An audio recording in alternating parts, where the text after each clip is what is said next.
Selamat sore Smart People, salam jumpa bersama saya Wika Wijayanti dalam Iptek Talk, sebuah program yang akan mengupas dan mengulas mengenai perkembangan riset terkini seputar ilmu pengetahuan dan teknologi. Program Iptek Talk ini merupakan prakarsa dari Kementerian Riset dan Teknologi. Iptek Talk, Smart Program for Smart People. Ternyata mata dikembangkan tanpa kita sadari.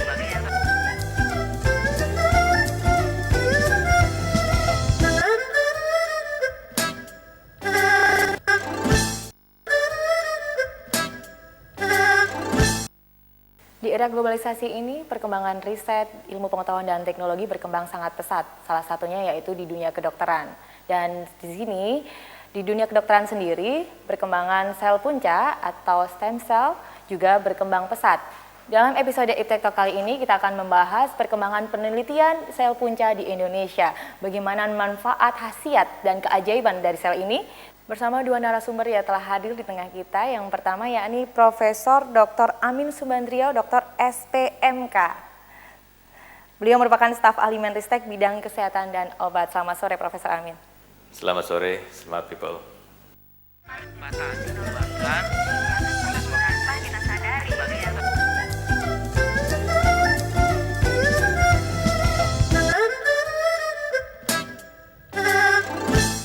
Dan yang kedua ada Dr. Benyamin Setiawan, PhD. Beliau ini merupakan Chairman Stem Cell and Cancer Institute, sekaligus Senior Advisor dari PT Kalbe Pharma. Selamat sore Bapak. Selamat sore, Smart People. Mata dikembangkan tanpa kita sadari.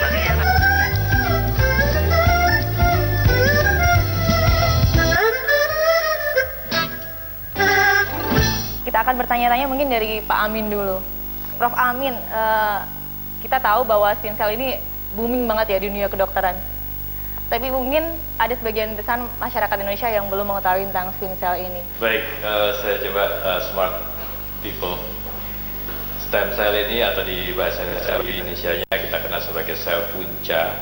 Intinya adalah sel yang memiliki kemampuan luar biasa untuk diferensiasi atau berkembang menjadi sel-sel yang beraneka ragam. Seperti kita ketahui di dalam tubuh kita ini ada sel yang menjadi jantung, menjadi hati, menjadi ginjal, menjadi tangan, hidung, dan sebagainya. Itu sebetulnya berasal dari satu sel yang sama. Nah, kita lihat ada satu sel yang ketika sel telur dibuahi oleh sperma kemudian berkembang, itu sebetulnya selnya sama, tapi dalam perjalanannya itu bisa berkembang menjadi berbagai organ dan jaringan. Kemampuan sel itu yang kemudian kita pergunakan untuk memperbaiki sel atau jaringan atau organ yang mengalami kerusakan. Kalau di Indonesia sendiri penelitiannya sejauh mana Prof? Di Indonesia kita baru mulai melakukan penelitian stem cell itu sejak sekitar tahun 2006, baru melihat manfaatnya, kemudian banyak ahli-ahli yang mulai mempelajarinya. Kemudian tahun 2008 kita mulai bergabung para peneliti stem cell itu dalam satu asosiasi namanya Asosiasi Sel Punca Indonesia. Nah, di situ mulai kelihatan kemajuannya. Karena sebelumnya Indonesia tidak ada dalam peta stem cell. Tapi kalau sekarang kita klik di stem cell map itu ya, Indonesia mulai kelihatan ada titiknya. Lembaga penelitiannya mungkin di mana saja Prof? Saat ini yang melakukan penelitian cukup banyak. Ada di FKUI, RSTM, kemudian swasta di Stem Cell and Cancer Institute yang diorganisasi oleh KLB. Kemudian di Surabaya juga ada, karena ini masih dalam taraf penelitian, itu masih sangat diregulasi, sangat diatur oleh Kementerian Kesehatan, sehingga yang boleh melakukan pelayanan stem cell saat ini baru rumah sakit pendidikan, itu pun dibatasi kepada mereka yang memiliki peralatan dan SDM yang memadai. Dr. Bun ya, karena lembaga ini juga yang meneliti mengenai stem cell ya dok. Ya, perkembangan penelitian di Stem Cell Institute sendiri bagaimana? Kita itu sekarang di Stem Cell and Cancer Institute ini sudah mampu melakukan banyak sekali hal-hal. Saya sendiri sangat tertarik kepada sel punca ini karena masalah tuanya. Dan saya lihat manfaat sel punca ini akan besar sekali manfaatnya di kemudian hari. Stem cell itu, sel punca ada di seluruh badan kita. Semuanya banyak sekali adanya. Terutama tempatnya di sumsum tulang. Sumsum tulang itu sumber dari sel punca ini. Jadi kalau kita umpamanya dapat serangan jantung atau dapat stroke, maka ada messenger yang mengeluarkan tanda-tanda, tolong kirimkan sel punca itu ke tempat ini. Dan messenger sini dari sumsum tulang kemudian akan keluar sel-sel punca yang berusaha memperbaiki jantung yang terserang ini. Dan kenyataannya tapi selalu itu kurang banyaknya. Karena itu mesti dibantu jantung dari luar. Sel punca ini tujuannya adalah melakukan regenerasi. Artinya apa? Memperbaiki yang sudah rusak. Umpamanya sebagai contoh yang jelas sekali, kalau cecak, seekor cecak itu buntutnya putus, apa yang terjadi? Buntutnya bisa ngalamin regenerasi, bisa tumbuh kembali. Dan ini sel punca bisa dilakukan pada seluruh badan kita. Tapi kenyataannya, sel punca yang datangnya dari sumsum tulang ini kalau sudah tua, sel puncanya juga mengalami degenerasi, kurang baik. Karena itulah sebetulnya yang paling baik apa? Mestinya kembali lagi sel punca yang berasal dari sel embryonic stem cell, itu yang paling baik.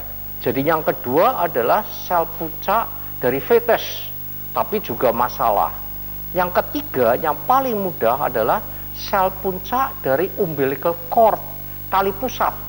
Tali pusat itu banyak sekali sel puncanya. Dari cord liningnya, dari Wharton jelly-nya, dari darahnya sendiri, itu semuanya bisa menghasilkan sel punca. Dan inilah salah satu sebabnya mengapa sekarang sel punca diambil dari umbilical cord. Tapi sebetulnya paling gampang itu bisa dari lemak. Lemak ini adipose tissue, banyak sel puncanya. Sekarang itu sudah populer dilakukan liposuction. Lemak diambil, ya enggak. Kemudian lemak ini banyak sel puncanya. Nah, ini yang juga bisa dimanfaatkan. Ternyata lemak juga bermanfaat ya. Oh iya, lemak banyak manfaat. Biasanya kita anti, aduh tidak mau ada lemak seperti itu ya. Tapi kenyataannya bisa banyak dimanfaatkan. Nah, kembali lagi, saya kira penting sekali kita di Indonesia memajukan ilmu ini. Karena ini ilmunya baru, ya enggak. Negara, semua negara, Amerika terutama, bahkan China sekarang melakukan penelitian sel punca, bukan main banyaknya. Kalau di ASEAN, Singapura yang bukan main majunya, tapi Thailand, Malaysia, dan saya kira Indonesia juga harus melakukan penelitian sel punca. Jangan kalah dengan negara-negara tangga jangan mungkin terbelakang. Ya, benar. Ini penting sekali. Dan sel punca ini manfaatnya akan banyak sekali di kemudian hari, terutama buat orang yang tua, ya, karena orang tua itu sudah ngalamin degenerasi semuanya. Tapi kenyataannya yang muda pun membutuhkan. Contohnya cerebral palsy, itu penyakit dari anak-anak, ya, kira-kira cukup besar insidence-nya. Dan cerebral palsy ini juga manfaatnya banyak. Umpamanya juga buat autisme. Autisme sama saja bisa diobatin dengan menggunakan stem cell ini. Jadi kembali lagi, stem cell ini manfaatnya akan banyak sekali. Jadi moga-moga dalam beberapa tahun yang akan datang sudah akan banyak sekali kemajuan klinikalnya, penggunaan aplikasi dalam klinik. Karena itu aplikasi dalam klinik sampai sekarang kan masih penelitian banyaknya.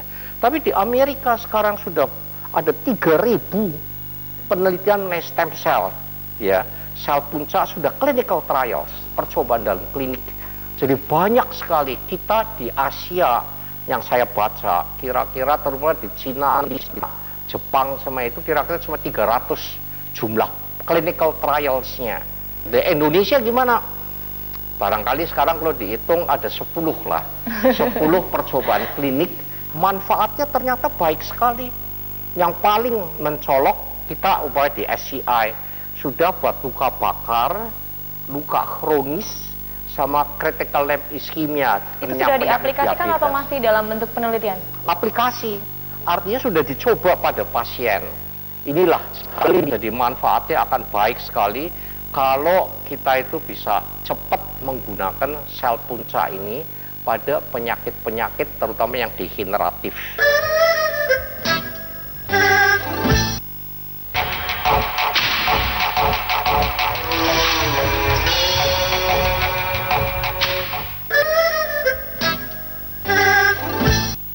Kembali ke Prof. Amin mungkin. Tadi katanya semua itu di tangan pemerintah.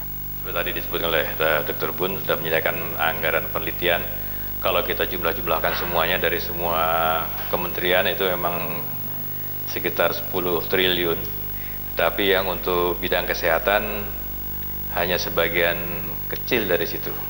Terkait dengan stem cell, Ristek sudah mendanai beberapa penelitian stem cell melalui skema insentifnya itu antara lain pengembangan stem cell yang dilakukan oleh Fakultas Kedokteran Gigi misalnya. Ya, jadi dari pulpa gigi itu bisa dikembangkan untuk mengobati berbagai penyakit gigi. Namun penelitian di bidang stem cell ini tidak dibiayai hanya dari Kementerian Ristek saja. Departemen Kesehatan juga ada anggarannya tentunya untuk ke sana. Kalau kita lihat di negara-negara maju, memang anggaran penelitian itu lebih besar. Tetapi anggaran penelitian yang sudah besar itu pun hanya sekitar 10-15% dari keseluruhan anggaran penelitian. Yang 85% itu justru dibiayai oleh swasta. Kita sebenarnya sudah punya regulasi ke arah sana, misalnya PP 35 ya tahun 2007 itu sebetulnya sudah berupaya mengatur bahwa perusahaan yang menyediakan sebagian dari revenue-nya untuk membiayai penelitian maka akan mendapatkan insentif fiskal maupun non fiskal. Nah, itu yang belum bisa dijalankan secara penuh. Ya, karena itu terkait dengan masalah perpajakan, masalah biaya cukai dan sebagainya. Ya, kita sedang membenahi ke sana, misalnya reagensia yang harus diimpor dari luar negeri oleh para peneliti itu juga nantinya harusnya mendapatkan berbagai kemudahan. Kemudian para peneliti yang mendatangkan peralatan juga demikian tidak diperlakukan sama seperti kalau kita mendatangkan barang-barang komersial ya. Nah, sudah ada peraturan pemerintah lainnya yang memungkinkan perusahaan-perusahaan atau industri itu menyisihkan sebagian dari pendapatannya untuk membiayai penelitian dan itu memang akan diperhitungkan atau mengurangi perhitungan penghasilan brutonya. Itu yang menyebabkan kenapa kok porsi swastanya masih kecil. Sekarang sebagian besar anggaran penelitian itu dibiayai oleh pemerintah. Sebagian kecil swasta sudah mulai, seperti industri tempat Pak Dr. Bun ini sudah mulai melakukan penelitian. Kemudian ada BUMN misalnya Bio Farma sudah menyediakan anggaran penelitian cukup besar untuk bidang kesehatan, pengembangan vaksin misalnya. Kalau dari Kemristek sendiri selain kebijakan untuk insentif, mungkin ada kebijakan yang lain dikeluarkan oleh Ristek mungkin mengenai penelitian stem cell? Stem cell, kebijakannya masih terbatas pada pemberian insentif penelitian ya. Jadi karena kita punya bidang-bidang fokus, salah satu bidang fokus penelitian adalah bidang kesehatan. Ya, jadi dari situ sebenarnya sudah kelihatan bahwa Kementerian Ristek sendiri sudah memberikan perhatian yang penuh kepada pengembangan stem cell atau sel punca. Bahkan Menteri Ristek sendiri adalah penasehat dari Asosiasi Sel Punca Indonesia. Berarti perhatian dari Ristek sendiri sebenarnya besar untuk penelitian ini ya Prof ya.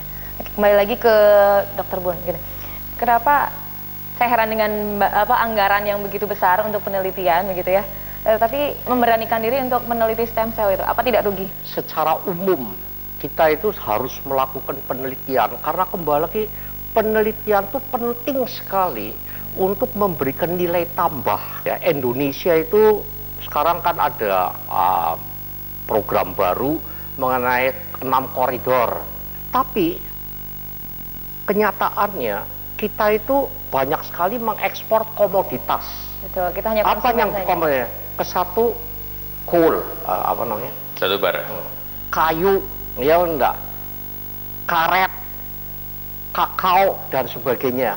Itu. Tapi diekspornya sebagai bahan mentah, tidak ada penelitiannya.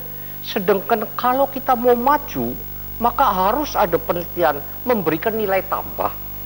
Pendapatan kita akan lebih banyak dari pajaknya dan sebagainya. Inilah yang saya kira mengapa di negara manapun ya mereka sangat-sangat memperhatikan penelitian. Sebagai contoh, memang sekarang itu GDP dunia kira-kira 50 triliun dolar. Dana penelitian kira-kira 2,sekian%. Jadi dana penelitian total dari dunia itu sekarang 1,sekian triliun dolar. Yang paling besar Amerika, 400 miliar dolar. Nomor 2 sekarang siapa? China. Kira-kira 200 miliar dolar untuk penelitian. Nomor 3 Jepang, 150 miliar. Nomor 4 Jerman, 80 miliar. Nomor 5 sekarang siapa? Korea. Korea Selatan sekarang dana penelitian besar. Sekitar 50 miliar. Baru Prancis. Jadi Korea majunya bukan main. Dan Korea itu salah satu sebab majunya konsisten. Kira-kira 20 tahun yang lalu mengatakan penelitian difokuskan kemana? Nomor 1 shipbuilding, pembangunan kapal, otomotif, elektronik, kemudian juga bioteknologi, obat-obat ya dan sebagainya. Sekarang shipbuilding mereka nomor 1 di dunia. Ya, itu hebatnya. Otomotif nomor 4 atau nomor 5. Buat ITC komputer kalau nggak salah nomor 4. Jadi majunya bukan main. Karena apa? Karena penelitian inilah salah satu sebab kenapa negara akan maju ya. Daripada kita ekspor komoditi yang nilai tambahnya kecil sekali, lebih baik kan kita tambahkan ilmu pengetahuan dan peneliti-penelitiannya akan dapat penghargaan. Ya, sampai sekarang peneliti di Indonesia sangat penghargaannya tidak ada. Akibatnya apa? Banyak yang kabur ya ke Malaysia, ke Amerika gitunya. Karena di luar negeri lebih sayang, dihargai ya, Pak ya? Iya sayang. Ya inilah itunya, sekali lagi menghimbau kepada pemerintah termasuk Prof. Amin yang harus memperjuangkan. Prof. Amin lagi nih, tambah lagi PR-nya ini, Prof. Memperjuangkan supaya dana penelitian itu benar-benar bisa ditingkatkan. Kalau di Stem Cell Institute ini sendiri, penelitinya dari mana? Apakah dari asli Indonesia atau mungkin dari luar juga? Sampai sekarang kita itu penelitinya itu semuanya dari asli Indonesia. Indonesia. Ya enggak. Tapi membanggakan, sekarang ada 3 mahasiswa dari Singapura, ya National University Singapura, melakukan penelitiannya di sini. Ya, di SCI mereka melakukan penelitiannya. Ini saya kira baik sekali. Dan Singapura peneliti-penelitinya 40% dari luar negeri. Ya, karena mereka itu dapat macam-macam fasilitas. Di Amerika umpamanya, penelitian mengenai sel punca banyak dihambat, ya. Akibatnya itu banyak mereka itu pada pindah ke Singapura, lantaran Singapura itu memberikannya banyak sekali insentifnya untuk melakukan penelitian ini. Nah, ini kembali lagi perannya adalah bagaimana pemerintah. Pemerintah yang harus mendorong ini.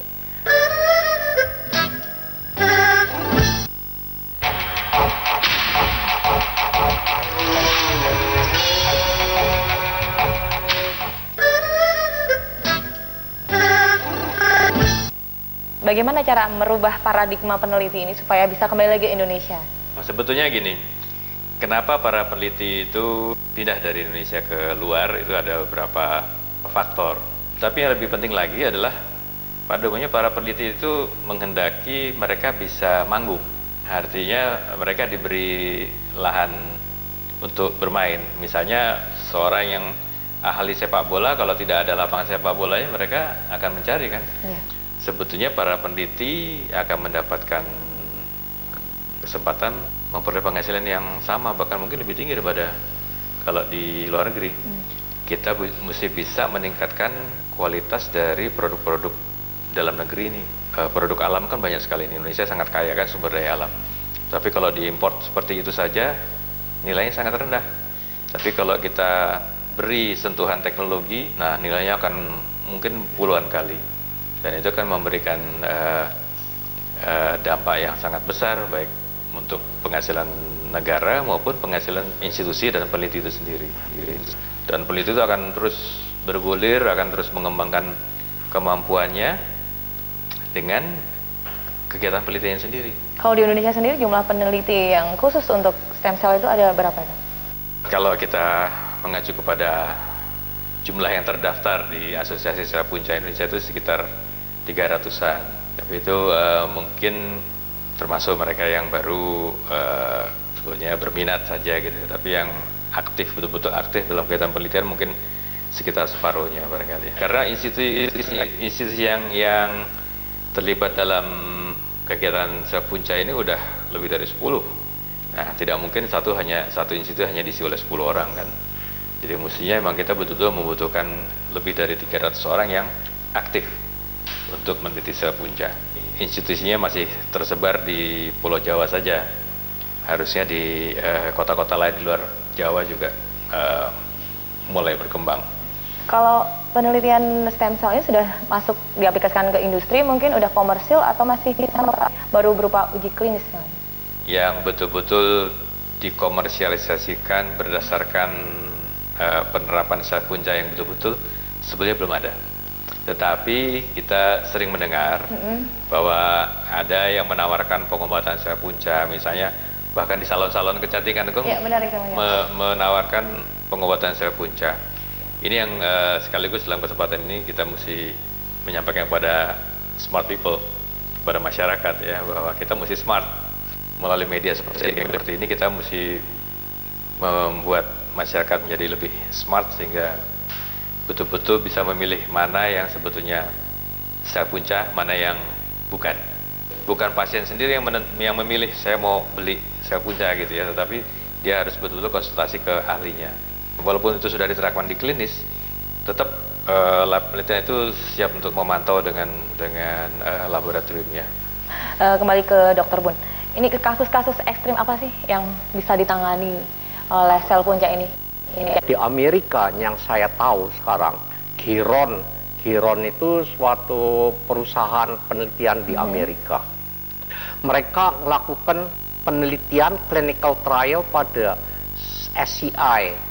SCI itu adalah spinal cord injury. Pasien orang-orang yang spinal cordnya rusak, lumpuh, itu dikasih stem cell dan sekarang itu kelihatannya sudah mulai baik. Yang nomor 2, Reneron buat pasien stroke yang menderita stroke ya. Kemudian ada Mesoblast itu perusahaan Australia yang juga melakukan terutama buat non-union fractures. Tulang itu fraktur nggak mau nyambung, dikasih Mesoblast itunya akan menjadi lebih baik. Dan di Amerika ada Angioblast. Mereka juga melakukan penelitian mengenai peran sel punca untuk jantung. Tapi kalau dilihat kita di Indonesia sebetulnya relatif juga sudah lumayan. Yang sekarang juga lagi dilakukan percobaan buat osteoartritis.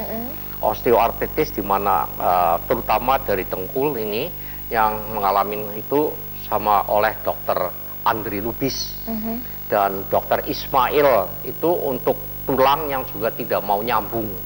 Ini juga sedang dikerjakan. Yang baru saja dapat persetujuan oleh FKU RSCM adalah buat cerebral palsy. Saya mengharapkan di Indonesia supaya lebih banyak dibantu itu supaya penelitian-penelitian ini bisa memberikan hasil yang cukup baik. Iya, terima kasih dok. Kembali ke Prof. Amin. Bagaimana pemerintah sendiri melihat stem cell ini? Penelitiannya, optimismenya ke depannya seperti apa? Sebagai regulator, Kementerian Kesehatan sudah membuat rambu-rambu sudah memberikan peluang bahwa stem cell ini bisa dipakai untuk pengobatan, tetapi Kementerian Kesehatan juga berkewajiban untuk melindungi si pasiennya supaya mereka mendapatkan yang terbaik dari kemajuan teknologi ini. Kita ketahui sel punca ini tadi kita sudah bahas sangat erat kaitannya dengan 3 hal. LC namanya, ethical, legal, dan social impact. Masalah etis itu menjadi sangat kental karena kita ketahui di Indonesia kan banyak budaya Hindu. Semua memberikan pendapat yang berbeda-beda. Ya, pertama mengenai penggunaan sel punca embrionik itu pasti banyak pertentangan, kontroversi. Kemudian penggunaan sel punca itu sendiri dari manapun dapatnya itu juga masih ada pertentangan.